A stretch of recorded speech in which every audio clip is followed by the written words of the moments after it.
The snow clawed at my skin like glass. Each gust was a blade. Each step, agony. I clutched my belly, doubled over as another contraction ripped through me. My screams vanished into the blizzard. No one came. No one opened. Door after door, fist after fist. My knuckles were bloodied from pounding. People's lights were on, but curtains snapped shut when they saw me, a swollen girl in rags, begging. It was then, shivering, breath shallow, blood running down my thighs, that I realized they wanted me dead, and so did he. Back then, I still believed in Daniel, my Daniel, the man who swore he loved me, who whispered against my skin that he'd protect me and our child. But love rots quickly in the dark.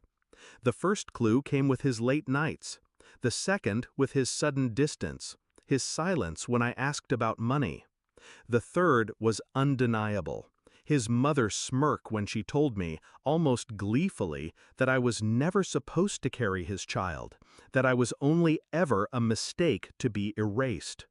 I asked him once, trembling, if it was true. He didn't deny it. He just turned away. From that moment, I knew. They weren't waiting to build a family. They were waiting for me to collapse. And on that storming night, when Daniel had gone on a trip and his family locked their doors against me, their plan nearly worked. I was on the edge of death when a door finally opened. A flicker of warmth spilled into the storm. An old woman stood there, frail, hunched, but with eyes sharp as knives. She pulled me inside, her hands cold yet steady. I expected kindness, pity, but instead she whispered, "He did this to you, didn't he?" Her words cut deeper than the frost. She knew. She told me everything as she stoked the fire. Daniel wasn't just avoiding me. He was already engaged to another. A deal arranged months before, for power, wealth, and name. I was just the foolish detour, the mistake to be erased before it spoiled his perfect story. The old woman? She wasn't just a stranger. She had been his father's mistress years ago, abandoned, betrayed. She had lived through the same fate Daniel's family had written for me. But unlike me, she had survived. Her lips curled into something almost like a smile when she said, "If you want to live, girl, stop crying, start planning." I gave birth in her cabin. My son's cries were the first sound that cut through the storm. Weak but alive. And as I held him, sweat-soaked and trembling, I made my vow. I would not beg them again. I would not knock on their doors for scraps of mercy.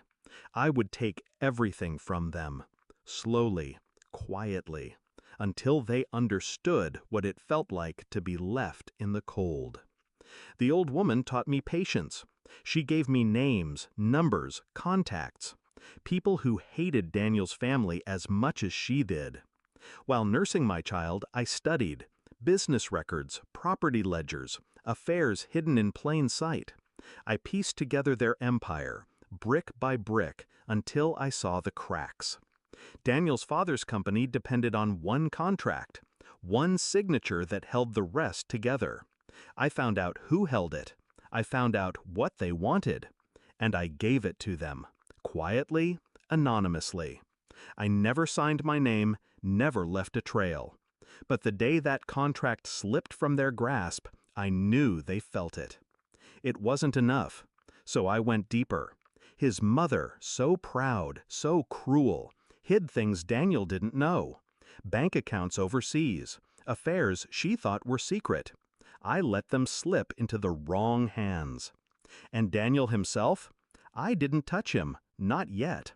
I let him sweat under the weight of failure, let him wonder why every deal soured, why his father stopped trusting him, why his bride-to-be vanished days before their wedding with proof of his lies in her purse.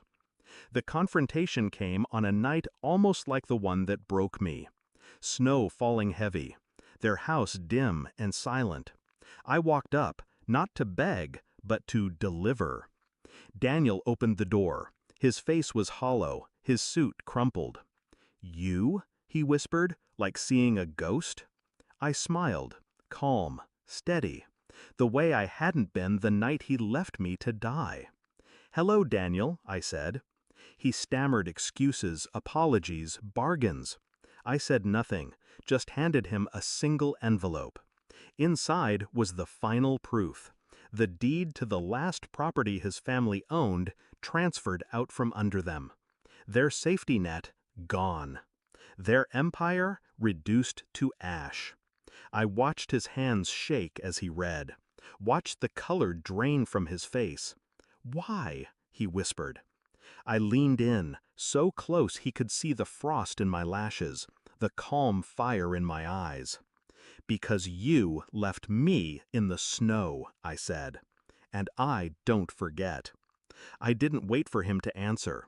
I left him there, in his crumbling house, clutching papers he could no longer use to save himself.